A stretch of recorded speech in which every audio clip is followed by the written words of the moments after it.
Gold और silver की rally देख के अगर तुम्हें फोमो फील हो रहा है ना, तो ये चीज जरूर देख लो, बहुत तगड़ी चीज बताने वाला हूँ। ये गोल्ड के प्राइसिंग है, देखो हिस्टोरिकल। अभी तुम देखोगे तो इसमें लास्ट जो रैली आया हुआ है ना, वो 1974 के आसपास का है। फिर अगला रैली कब आया, वो देखो 1980 के आसपास, लगभग 6-7 साल बाद। उसके बाद देखोगे तो पूरा कंसोलिडेशन है, करेक्शंस है, पूरा अप एंड डाउन है। और फिर नेक्स्ट रैली जो आपको दिखाई दी है ना, वो 2010-12 के आसपास की है। ठीक है, तो कितने साल हो गए वो काउंट कर लेना, यहाँ से लगभग 30 साल हो गए। उसके बाद आप देखोगे तो कोई रैली नहीं है, करेक्शन और आया बहुत बड़ा। फिर अच्छा खासा आपको कंसोलिडेशन दिखा, उसके बाद इक्विवेलेंट प्राइसिंग आई आपकी 2020 तक आके।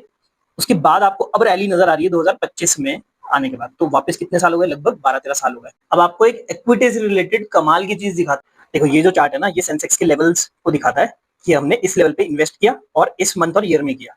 और जो इन्वेस्टमेंट है उसको हमने अगर 1 साल में बेचा तो हमें कितना प्रॉफिट लॉस हो रहा है, 3 साल में बेचा तो कितना प्रॉफिट लॉस हो रहा है, सिमिलरली 5 ईयर, 7 ईयर और 10 ईयर्स एंड सो ऑन। जनवरी से स्टार्ट करते हैं। अगर जनवरी में हमने इन्वेस्ट किया तो ये लॉस ईयर्स हैं इसके, तो टोटल आपको लॉस परसेंटेज दिखाई देगा 27% के आसपास। सिमिलरली अगर आप 3 साल में अपने इन्वेस्टमेंट्स को सेल करते हो तो आपको लॉस परसेंटेज रिड्यूस होता हुआ दिखाई देगा 8% का।